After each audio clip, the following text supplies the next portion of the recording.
Hey guys, and welcome to the Lower Chesapeake Bay Fishing Report, the first podcast to bring you the local offshore, nearshore, and inshore fishing report, whether it's good, bad, or ugly. We got a great fishing report lined up for you guys this week, but first let's hear who's making the show possible. It's time we talked about catching some serious savings. Imagine harnessing the power of the sun to cut your energy bills and having a roof that's built to last. Convert Solar and Roofing specializes in top-notch solar installations and durable roofing solutions that stand up to the toughest elements. Their solar panels are designed to maximize efficiency, and their roofs are built with premium materials to ensure long-lasting protection. Whether you're out on the water or at home, their expert team ensures you're covered. As fellow anglers in the Lower Chesapeake Bay, the team at Convert Solar and Roofing cares about both sustainable living and sustainable fishing. So reel in those savings today and visit www.convert-solar.com or call 757-44-SOLAR. Make your energy and roof as reliable as your favorite fishing lure. Call Convert Solar and Roofing today.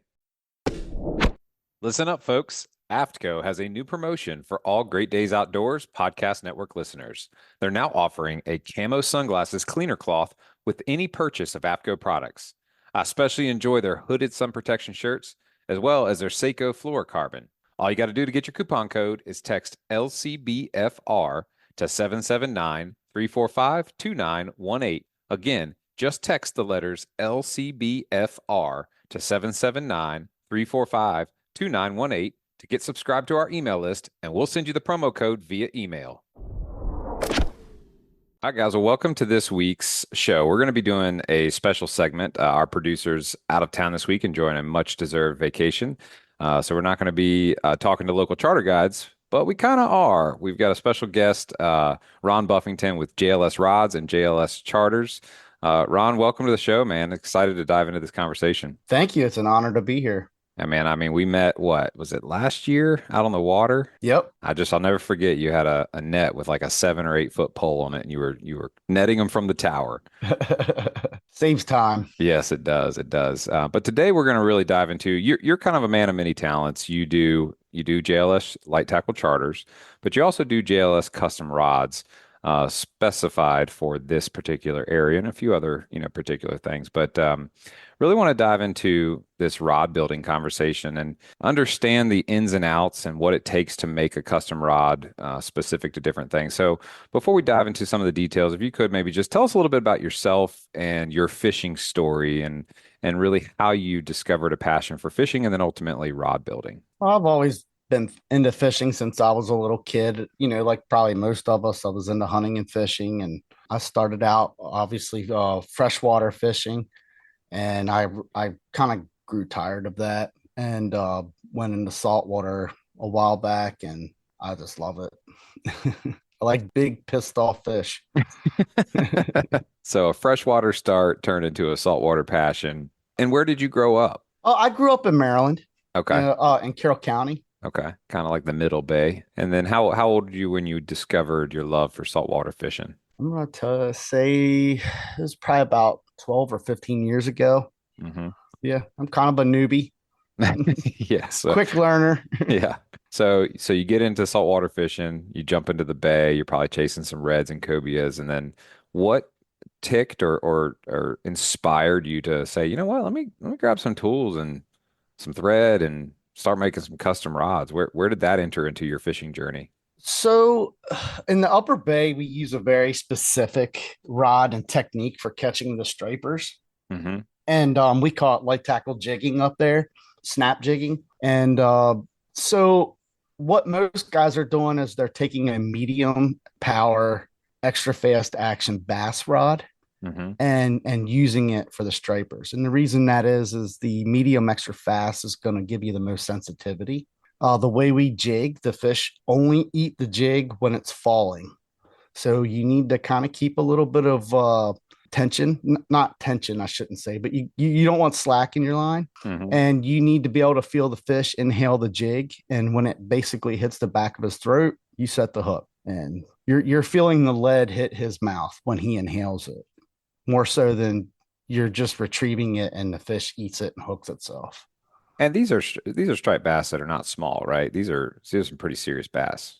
Well, I mean, in the summertime, our schoolies, are 19 to 28-inch fish that live here all year round. And then in the late fall through the winter, we catch the big ones doing it the same way. We come down to Virginia and do it. You described that lure hitting the back of the fish's mouth. So that's like at the point when it's inhaling it. You're actually feeling that in the rod tip before your hook set. Absolutely. You, Man, you feel just a little bump in the rod. that's amazing. So just like super high level, broad strokes, can you kind of describe to me the process of building a custom fishing rod, kind of just from start to finish, just the high levels, and then we'll kind of dive into some different things as it pertains to certain species. So our blanks are made for us. We have a guy in Arizona that makes our rod blanks. That's the only part of the rod that we physically at JLS do not make or put together, I should say, because our guides are made, obviously. So we get the rods in and they are raw graphite. It's just a hollow tube. We'll clean it because all they do at the factory is sand it. We'll clean it and then we'll put a clear coat finish over the blank if it's a model that gets that. Hmm. And from there, we will spine the blank. We always want to build the rod off of the spine because even though that now we have moved away from custom rods and into manufacturing our line of rods, we still build our line of rods the same exact way that we would a custom rod. We do not dumb it down like most factory rods are. So you mentioned the spine. Tell me about what that means, the spine of the rod. Every fishing rod blank has a spine. Some of them are very well defined and others are not, but they all pretty much have it. And what we'll do is we'll put the butt on a hard surface. We'll bend the blank to 90 degrees and we'll spin it. And the blank will snap into place where it wants to bend. Okay. So it's almost like finding the, kind of true center of a golf ball by floating it in salt water, or so to speak. You're really finding like the way that rod wants to bend so that when you eventually, I'm assuming, put the reel Hook a seat on fish. it, you're set up correctly to get the proper action on that rod. Correct. So fishing rods are made with what they call graphite flags. And it's basically a piece of triangle, obviously, because the butt of the rod is thicker than the tip. So in order for them to get that taper, that flag is cut in a triangle. Mm, So where those seams come together, when they wrap and glue the carbon, is where that spine will be. got it. And most rod manufacturers, popular ones, like if you walk in a tackle shop, they do not build on the spine. They build on the straightest axis because they don't want the angler to look down the rod and see that it's bent. Almost every rod blank will have some sort of a bend in it. So they will turn it until that bend is either up or down. And then they'll put their guides on. Usually they'll do it. So if it's a casting rod, they'll do it so that the bend is up so that your guides weigh it and it brings that bend down and makes it straight. Hmm.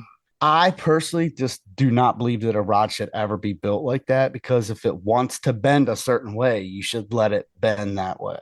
And so our every rod that goes out, we spine it. We take the time to spine it. So a rod that's built off of not the spine or not true north, whatever we want to refer to it as, what are some of the negatives or potential risks by not building a rod off the spine? I think it causes breakage. I mean, and the best way that I describe it to people is if you try to bend over and touch your toes, it's very easy for you to do that. If I were to grab you by the forehead and try to bend your head back so that you could touch your heels, you would probably scream and cuss at me and punch me, right? Yeah.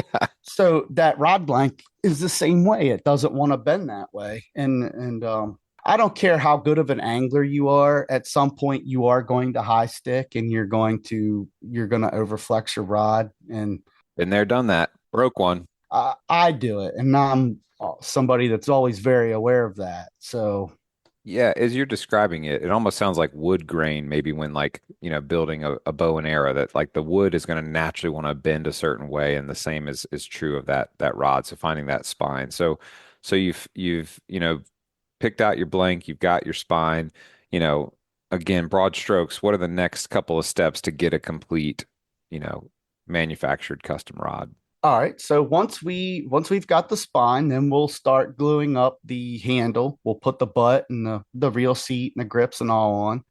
And then from there it goes to our we subcontract people to help us wrap the rods because we build so many and I can't wrap every rod. Hmm. So then it'll go out and they'll wrap the rods and they'll do all of the one color wrapping, which means it's just a straight color, whether it's black or white or whatever color we're putting on that model. And then they'll bring it back to us once that's done. And then from there, we'll do the decals and we'll do the finish work and the trim work, which on our store line rods, our trim work goes up to and including the first guide where we'll put a trim band or something into, just to make the rod look nice and Hmm. break up that solid color. And then from there, we put the epoxy finish on and it's ready to be fished. That's awesome, man. I mean, how cool is it to, go back to the very first rod you built? What was the feeling like to, get in the shed and start building and then get that rod together and then go out and hook your first fish on it? What did that feel like? Well, it was pretty cool. Yeah, that's awesome. Yeah. I mean, I knew what I was looking for. So I was happy that I got what I wanted and how I wanted it. Yeah, and then obviously you found what you were looking for, and it seems like since then everyone else is looking for the same thing because you guys do, build and sell a lot of rods. And I'm curious, like going into, some of the materials that you guys use, like I understand a little bit, but not a lot. Like what makes the eyes or the guides, what do you guys like to use for your material for the guides and why? We only use Fuji parts, and because they are the best, bar none. I have probably sold well over hundreds of thousands of Fuji guides. I have never had a ring pop out. I've never had a customer bring me the guide back with a ring popped out. Wow. There are a few other brands out there, and I have built two or three rods with this one particular brand, and every one of them came back with a ring that had popped out. Oh my goodness. And that we built those at the customer's request. They wanted those particular guides, and from then on, I just said, no, I'm not. I won't even do it if you want me to. If that's what you're telling me you want, I won't use anything but Fuji. Now that makes sense. We only use their top of the line K series guides, so they're Okay. tangle free. They eliminate the wind knots. They're high framed, so and they're sloped. And we use the concept guide spacing that Fuji recommends for the best casting distance. So you just said a bunch of stuff that I'm sure you're super familiar with, but I'm not. So I want to get a little education. So you said the guides are something high face, They're high framed. high frame. So what does that mean if I'm looking at it on the rod? So, um, so last year when obviously you have one of our rods, Hmm. one or two, and so the rods that you were using last year, if you compare those guides to mine are going to stick up way higher off of the rod. The ones that I won't name the brand, but the on yours were kind of like a O ring. They Hmm. call them a concept O, Hmm. and they're a little bit lower of a frame. So on your rod, you would probably need a size 40, maybe guide, whereas on ours, on the same rod, we would use a 30. Okay. So basically the guide eye, like that first one above the reel seat, is stanced a little further off the rod and a little higher. Yeah. So what that'll do is it'll help keep up. So on a spinning rod, the worst thing you can have is line slap. You don't want Yep. between your reel and that first guide, you don't want the line to hit the blank. If it's hitting the blank, it's going to reduce your casting distance. Right, because you're getting that like micro friction as that line is leaving that reel. And I've definitely felt that, especially if you're reeling like a 2 ounce jig and you're reeling it in, you feel that flap, flap, flap, flap, flap as you're reeling it in and it's hitting that first guide. And then you said something about the Fuji recommended spacing. What does that mean and how does that translate to like how the line goes through the guides when it's fully loaded? So they have recommended. It's called new concept guide spacing, and that's what we use on our single foot guides. So on our lighter and medium inshore stuff, we're using the single foot guides with the new concept guide spacing, and that's just the casting distance. It helps To ensure that your line's going through your guides as smooth as possible. A good way to think about the line going through your guides would be an exhaust on a car. Hmm. Everybody on a race car or whatever, they want a free flow exhaust, and the idea is that you want to get that out as smooth and quickly as possible. Same thing with fishing line. You don't want to taper it down too fast. You also don't want your line hitting the blank. Yeah, that makes a lot of sense. So I want to jump into kind of a different category. I want to talk through some different species of fish and how you have built rods specific to them. But before we do that, we want to take a quick break and hear from the sponsors that are making this show possible. GreatDaysOutdoors.com. Great Days Outdoors has been the premier destination for hunters and anglers looking for a comprehensive look into the outdoor lifestyle since 1997. Our stories are crafted by dedicated journalists who live, eat, and breathe all things hunting, fishing, conservation, and land ownership. Check them out at GreatDaysOutdoors.com. All right, so jumping into these different species, talk me through the line of rods that you guys offer and maybe which specific species they're targeted for. So, I mean, we're building anything from speckled trout. We even have a panfish rod all the way up to tarpon. I have a couple of guys in Florida that are buying tarpon jigging rods from us. It's a little bit of a niche thing, and there's only a handful of people. It's not really a big market or anything. It's just some people from up here that have taken the light tackle jigging thing down there and turned into tarpon fishing. But and now a lot of my business is going to cobia and red drum fishermen. So we have lines of rods that cover all that. But yeah, we'll do anything from speckled trout and puppy trum and in the back bay all the way out. And we've even built some tuna stick, light tackle tuna stuff. Hmm. We've got a couple guys using some beefed up versions of a light tackle jigging rod for like the fun size tuna, I'll say that Yeah, that we get. Like last year we had that bluefin run. Um, that was something. that was awesome. Yeah. Did you guys get one? I did not get one myself, but I got out there Yeah. and I was on the boat. We caught one. So That's awesome. Yeah, it yeah. was pretty special. So when you look at let's just take a cobia rod for example. When you look at a cobia rod and maybe a client is ordering a custom cobia rod from you, what kind of information do you typically like to understand from the client before building a custom rod? Are there any certain things in terms of like maybe the butt length or whatnot that would translate to, the fishing experience when you're actually using it? Oh, sure. I mean, we've built cobia rods for lady anglers that wanted a little bit shorter handle. Most of the ones that we're building and that you or I would use is probably got like a 15 to 18-inch handle. Hmm. For a petite lady angler, she may want something a little bit shorter. Hmm. And that lady in particular is a very small framed lady. So, she needed something that wasn't constantly like hitting her while she was trying to fish, but matched her arm length and everything. One of the big questions I'll ask a guy is, are you going to be using this for throwing a jig, or are you throwing live bait? Are you going to fish around the bridge pilings with this, or are you out in open water? Hmm. Um, I don't know about you, but when I'm around the bridge pilings, I like to have a little bit stouter of a rod so that I can pull them away from it. Hmm. Um, and I'm the same way with the red drum down at around Cape Charles. I like if I'm fishing around the islands, I definitely want a beefier rod. If I'm finding them out in open water, I use a little bit lighter of a rod just because that's how my personal feel is. There's no structure out there for them to get into, and I can still beat them in a reasonable amount of time that I'm not over tiring them. Hmm. But when I am up around the islands, I like to get them out away from the rocks. Yeah, that makes sense. So talk me through your like the specifics of your light rod that you would be using for cobia and drum versus your heavier stick in terms of length, action, and that sort of thing. What are going to be the primary differences?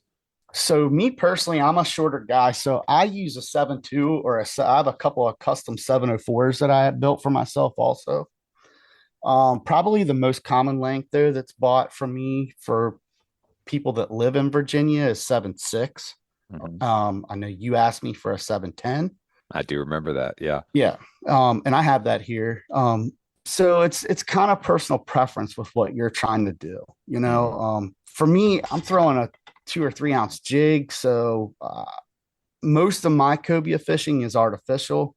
The only time I'll throw live bait is like when they just absolutely will not look at a jig. Hmm. That's just my preference, but everybody does a little different. And you guys usually catch way more fish than I do too. So That's probably the bass and trout fisherman in you that's like, I just want to trick them with a lure. yeah.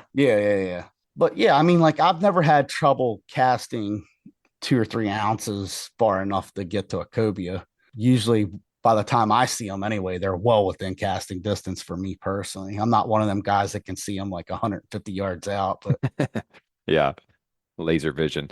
Um, yeah. so that seven that you said that 7.2 to that 7.6 range is kind of common. And then in terms of the action, your light rod versus your more stout rod, what's the action difference going to be?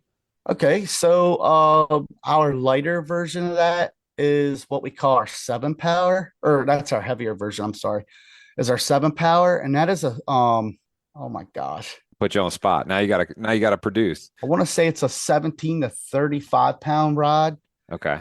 and which is pretty stout. That's the one I think that you have, and the next one that down that I like to throw is the 15 to 30. Okay. And it's not a whole lot of difference between those two, but it's just a little. So in terms of like a hook set, where obviously you want to have some backbone when you're giving that fish the hook set, Mm-hmm.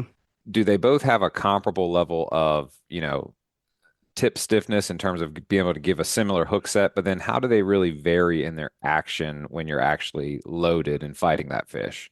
I would say that the actions are pretty much the same. It's more the tip. There's a little bit more in the tip of that 17 to 35. Okay, got it. That makes sense. And I don't know about you, but for me, like I do like a little bit, I like a little bit soft. That's why I asked about that 710. I'm throwing a live bait. I like a little bit softer tip because I feel like you're less likely to whip and throw that bait off when you're in a little bit of a panic to get a bait delivered quickly. So I've always enjoyed a little bit softer tip and a longer rod for throwing a live bait. Whereas, of course, for that jig, you want that nice stiff, heavier backbone and tip so that you can really give that jig that action. And then backing up a minute to about, the length of the rod butt relationship to the angler's arm. That kind of creates like a triangle, right? So when you're loaded up and you've got the butt of the rod, maybe in your hip crevice there, and you've got your arm straight out to the reel seat or maybe just above the reel seat. How do you kind of figure out that measurement to determine how long the rod butt needs to be? Well, we can fit you the angler to that. And over the phone, we can do it if you just tell us like my favorite rod right now from the butt to the reel seat is X amount of inches. Okay, Or they can say it's X amount of inches, but I would like it longer. got it. So then we would add an inch and a half or 2 inches or something like that. Our standard rods off of our website are pretty much right around 15 on those particular models, and that fits most people. Yeah, it's like me, for example, I'm 6'3", Yeah. so a little bit longer rod butt is going to be a little more comfortable. And I will say one of the things I like in terms of like your components, often I found myself kind of getting away from a rod that has the oh shoot, I can't think of the name, but the butt has the X pattern in it, so it'll fit down in a gimbal. But those are often like hard plastic, and that digging into your hip, is really uncomfortable. But you guys have that kind of rubberized gimbal bottom. We use a rubber gimbal for that reason on those models, and that's exactly why we did that. Yeah, and that's genius because when you're up in a tower site fishing, you've got your rod sitting down in your rod holder, and when you've actually got that gimbal, a lot of times those reels will swing back and forth, and that can kind of induce a little tip wrap. But when you've got that rubber gimbal and it's holding its position, you're much less likely to get that tip wrap. And that's just one of those kind of like nuancy things that you don't really think about. Like, well, why do I keep getting tip wrapped? And it's like, well, you might not have the proper custom rod with the proper rubber gimbal butt that's holding it in place. So like translating or transitioning from Kobe and Reds into maybe some of these inshore species like Specs and little puppy drum, what type of rod are we looking at for that you guys offer? We get asked for everything in between, from a light power all the way up to the medium. And literally, I'll have one guy that'll use our light power for speckled trout and puppies and just love it. And the next guy wants our medium extra fast and a custom 7 foot long length blank. It's really weird. That's one of the things that has always boggled my mind is how different people attack that inshore back bay fishing. And most of them will tell you that they're fishing about a 1/4 ounce jig head with a 4 inch paddle tail or whatever, Hmm. and or a mirror lure or whatever. But they all have a different preference in the rod. Myself personally, for that kind of fishing, I like a medium light, Yeah. 7 foot, 7 foot two. I like to be able to throw a bait or a lure a long way. And then what size spinning reel do you have on that typically? A 2,500 or 3,000, Hmm. and our cobia rods will handle anything from a 5K all the way up to a 10 with the Wow. guides that we use. Yeah, Very you cool. should be fine anywhere in that range. Yeah, I mean, I'll never forget the first time I picked up your rod. And you want to talk about a really, if people think Amazon Prime is good delivery service, there's nothing better than being out fishing on the Chesapeake Bay. And here comes Rod on his boat and just goes, "Here's your rod. Have a nice day." That was pretty special. But I'll never forget picking that thing up and putting a reel on it. And was like, man, this thing is so lightweight. It feels amazing. I can feel everything in it. And that first cast I took with it, I noticed immediately just how much farther that cast went because of how those guides were set up with that Fuji guide spacing and that high frame that you were talking about earlier. Um, so I'm curious, if I want to get a custom rod made, do you guys offer any sort of like brand customization or anything like that? Or is it just kind of some standard, wrap colors to choose from? We can do anything that you want, really. I'm probably a bad business person because a lot of times I try to talk people out of it. Yeah. A lot of times when you get real wild and crazy with the rod, it drives the price up and then doesn't really offer you anything. Yeah. Um, the best way to put it is we try to build you a better tool to use to catch fish. There's kind of two ways to tackle custom rods. One is you're building for aesthetics. Hmm. The other is you're building to make a better tool.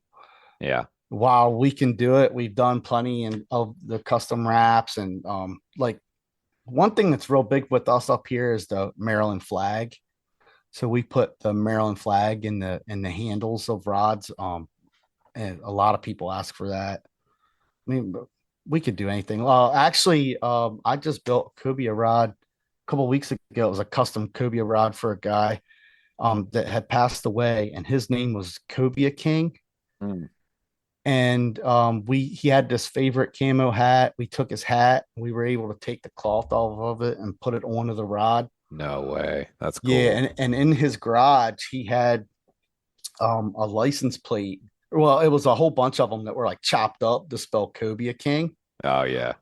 and had them put back together. And so we took a picture of that and then sent it out, had like a custom decal made, and we laid that over top of the camo hat fabric, and it came out nice. Dude, that It is was super just cool. awesome. That's super cool. What a cool way to commemorate someone too, in his Yep. memory. That's awesome. Um, and then back to the rod butt, just curious.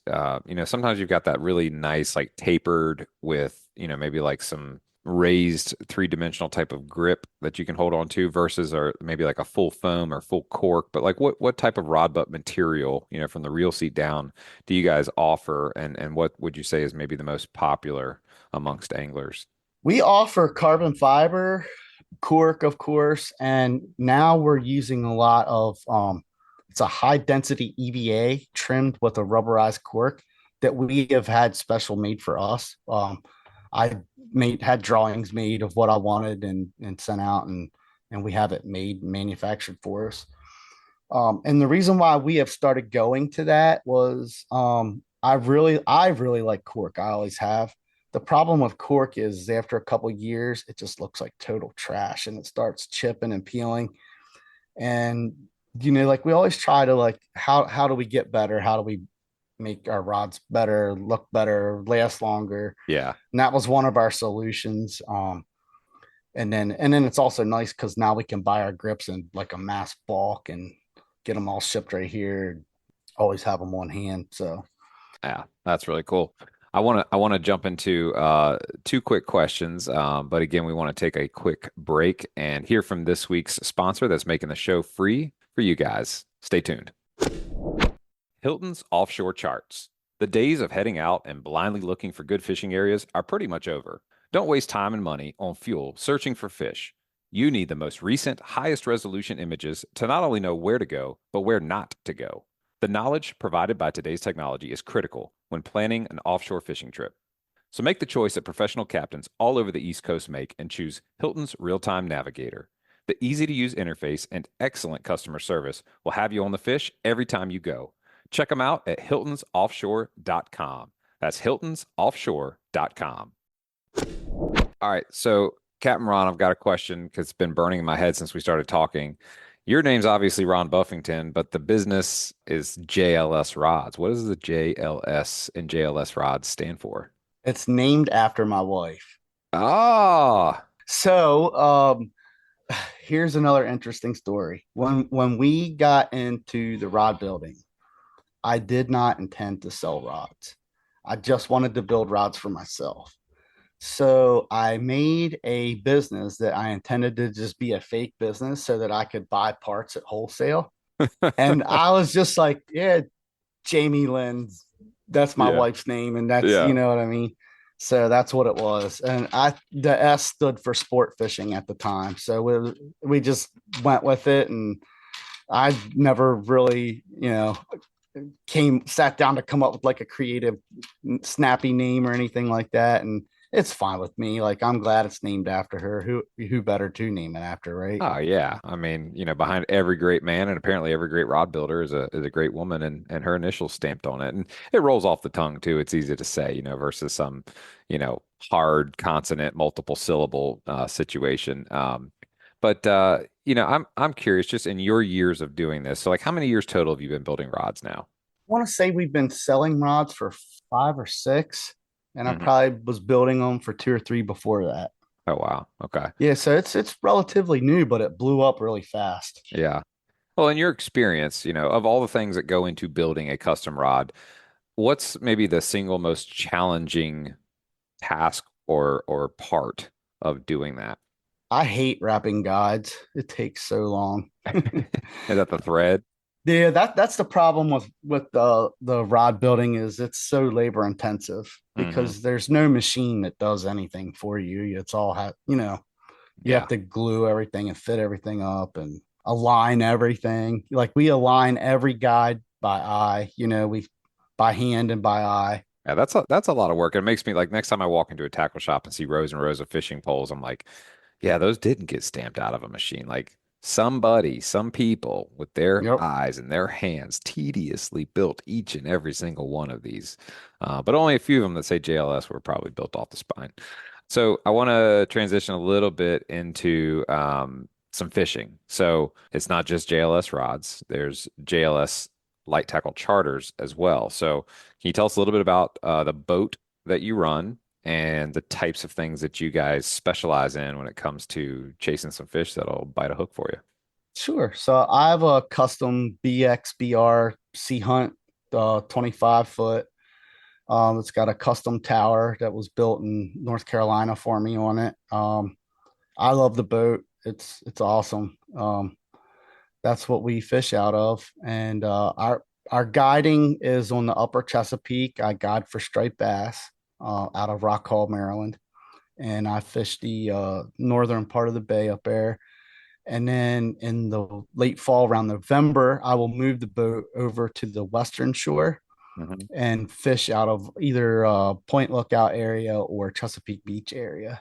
And I'll stay there and fish throughout the winter for those big stripers, Man, that's cool. What's the biggest striper you've ever caught? I'm just curious. like 49, 50 inches.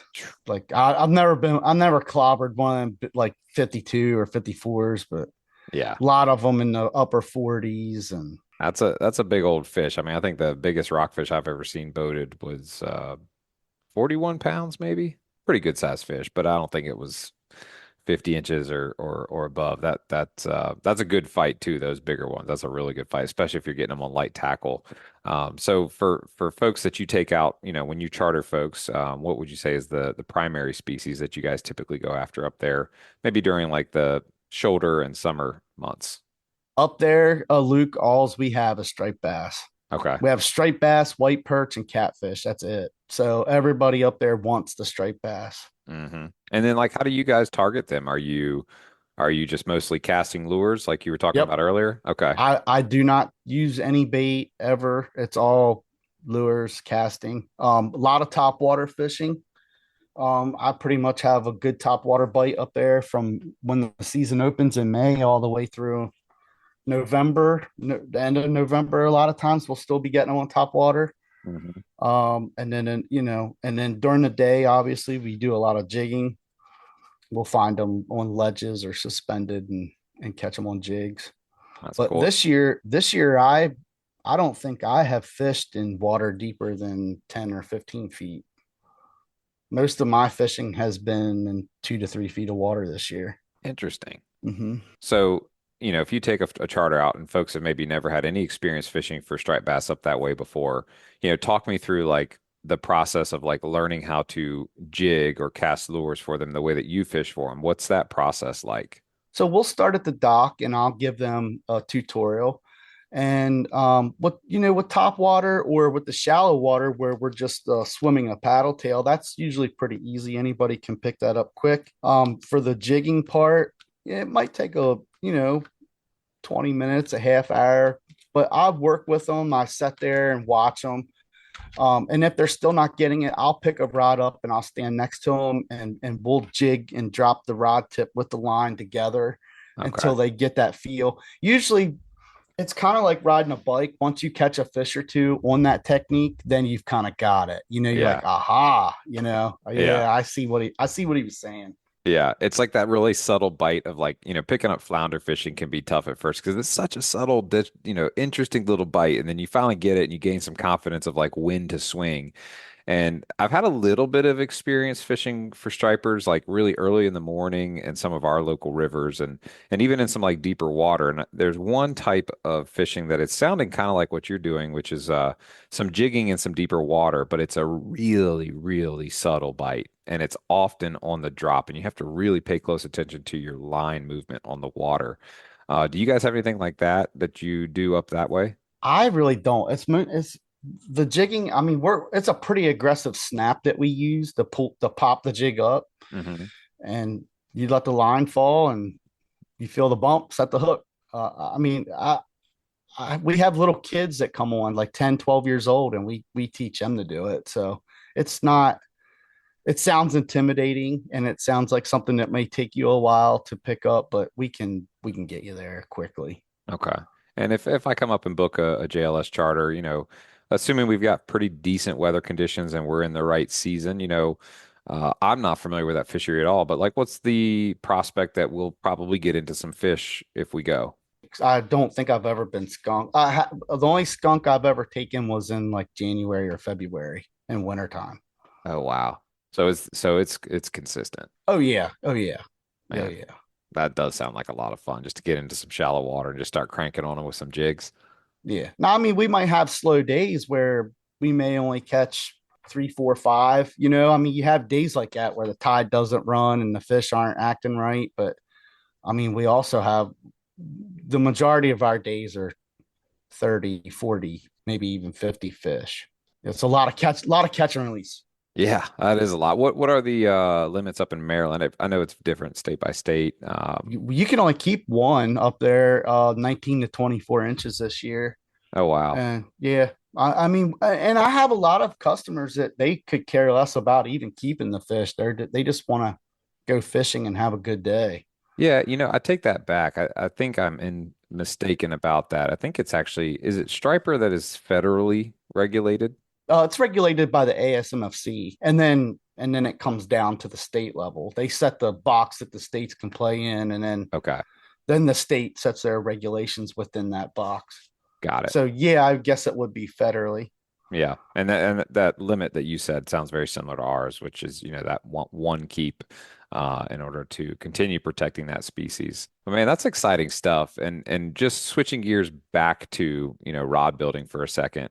Um, I would just be curious, in your opinion, with the fishing rod industry in general, the rods that are, coming from manufacturers or coming from, guys like you that are pouring their heart and soul into them, maybe over the past 5 to 6 years, are there any challenges that this industry is currently facing that, we might need to be aware of? Well, yeah, I mean, we face the same challenges that any other industry is. Obviously, since COVID, the prices of everything has gone up, materials. So, prices are on the rise. I mean, there's a lot of technology coming along with carbon fiber. We're actually going to be starting to build a line of rods with carbon fiber guides where the frame is not metal, it's carbon fiber.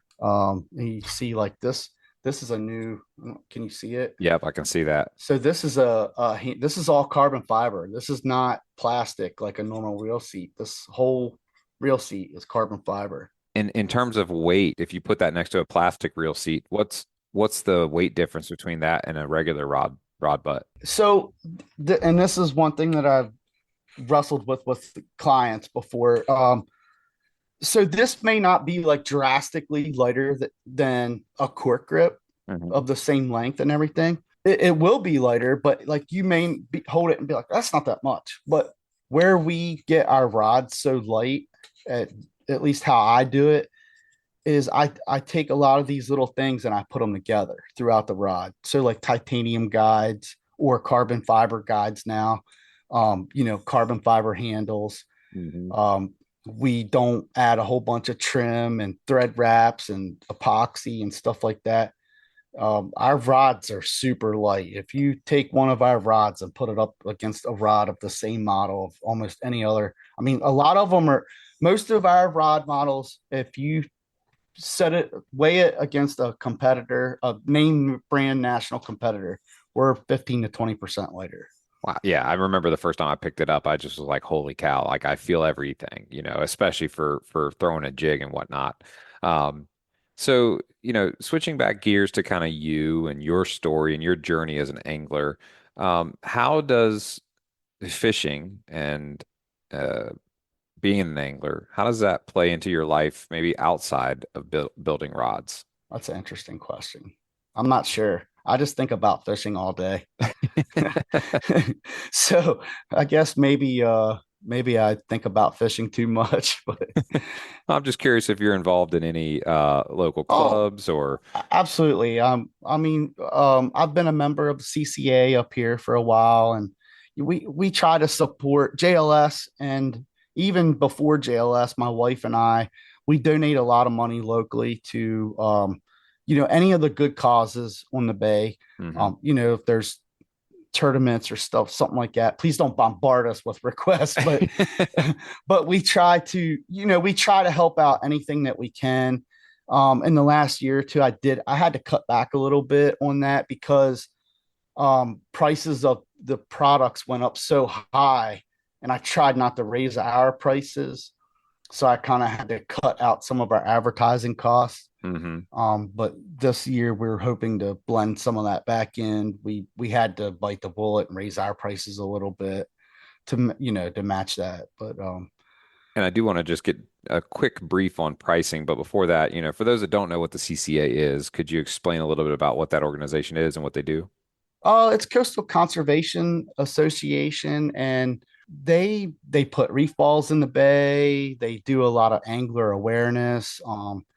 They are basically a representative of recreational anglers, Okay. and they do all kinds of great stuff. If you're not familiar with them, I highly suggest taking a look at ccamaryland.org. I think it is Hmm. something like that, and check it out. Virginia has a chapter also, Hmm. and they work very closely with the Maryland portion of that. And I think they're doing reef balls down your guys' way as well. Okay, very cool. We'll drop both of those links in the show notes for folks, along with the JLS Rods website and the JLS Rods charters.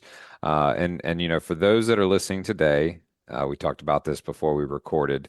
You're doing something pretty special for our audience here on the Lower Chesapeake Bay Fishing Report. You want to tell us a little bit about what that benefit is for those listening? Sure. We've gave you guys a code, and any of your listeners can use that code and go online, buy their own JLS rod for 15% off. That is incredibly generous of you and myself and all the anglers. We're grateful for that. It's very kind of you. So talk us through some of the price points. What's the average price point for, a rod from JLS? Let's just look at maybe a 7.2 cobia rod. Where's going to be my starting price point? I believe those would be right around 260. Hmm. And our lighter inshore stuff is right around $200 starting price point. And that's we don't really have like a cheap version, a medium version. We build our version. We have most of our product line is built on a high strain mid modulus graphite. And then we do have a high modulus line of graphite rods also, which are a lot more pricey. They're around the $400 or $500 range. Okay. And you use one of those big fancy words again that I didn't understand. So high modulus. Don't ask me to spell it, but what does that mean? In simple terms, the way that they measure the modulus would be so high modulus graphite is they use less of the graphite material, but the glue that they use to bind it is the technology in it is better, so they can use less material, which results in a lighter, more sensitive rod Okay. Interesting. and also stiffer. So your high modulus rods will generally have stiffer tips. So like if you're looking for like that mod fast, you would definitely want more of a mid modulus or a low modulus blank, Okay. or even a glass. But Well, I'll have to re-listen to this before I take the pop quiz on all these terminologies that we learned today. But I remember a few key ones, and it's making things make more sense the next time I pick up a rod and look at it. And then I'm curious, being an expert angler and running a charter guide, how has those experiences, being out on the water and putting these things to the test, how does that influence, your craftsmanship?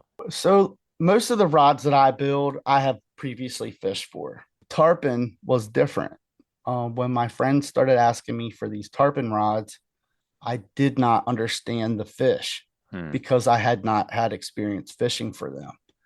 Now I go down every year once or twice and go tarpon fishing, and I have immensely grown. I shouldn't say that. I'm nowhere near an expert at jigging for tarpon, but I catch them every Yeah. once in a while. I get lucky and catch them.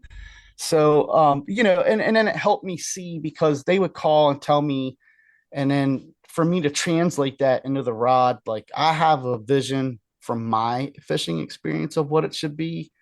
And I wasn't always taking that vision in until I got there and saw it for myself. So I try to stick to technique. Like I get a lot of requests for surf rods. I don't surf fish, Right. so I usually tell people like, man, go call some guy out of Jersey or something. Like he's gonna build you the best surf rod that you've ever seen. Whereas you know what I mean? Like I might build you a really nice surf rod, but it's probably not gonna be as nice as that guy's. Yeah. Yeah. So, I am an inshore light tackle saltwater angler, and now I have pretty much tackled most of those species, and done it with some regularity. So Hmm. I know what needs to be made for that. No, that makes perfect sense. So, like, give me an example. Let's say you go to the tackle shop and you buy your average 7.6, medium heavy, fast action rod, and you go out there and you're fishing for cobia, right? And what are the little things that you, as a rod builder, would pick up and notice that is maybe missing or not the way you'd want it to be, that would then be something you would build into the custom rod that you're going to make for doing the same thing? Well, handle length is one of the things that most people notice right off the bat when they pick up one of our rods is the amount of guides on the rod. Since we static load the blank to the guide, or the static load the guides to the blank, we generally have, well, we always have more guides on our rods, especially up towards the tip, than a factory rod.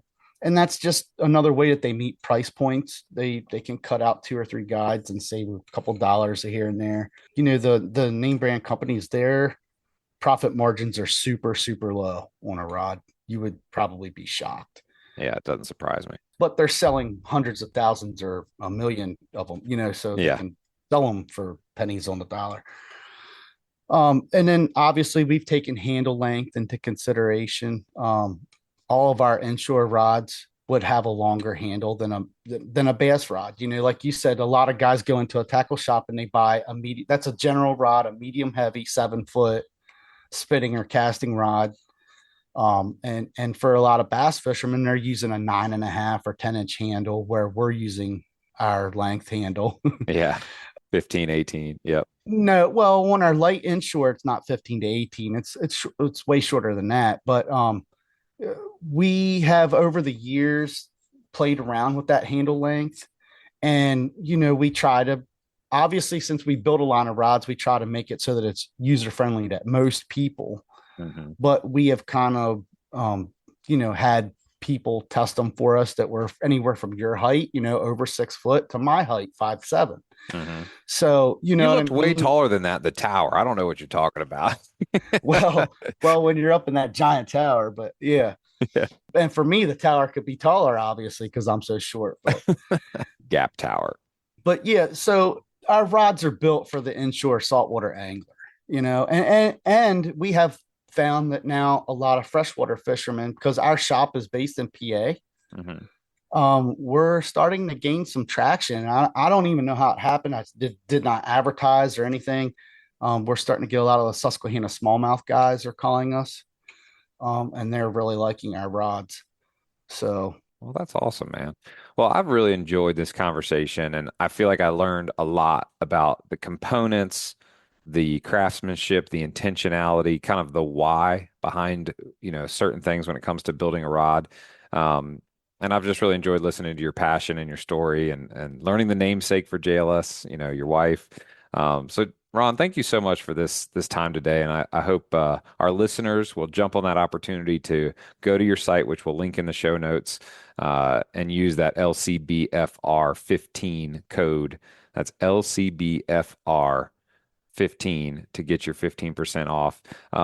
Final question for you, if I'm vacillating between buying a rod off the shelf at the tackle shop or ordering a custom rod from you, why a custom rod? In a few words, what's the main reason I should look at buying a custom rod from you instead of just one off the shelf?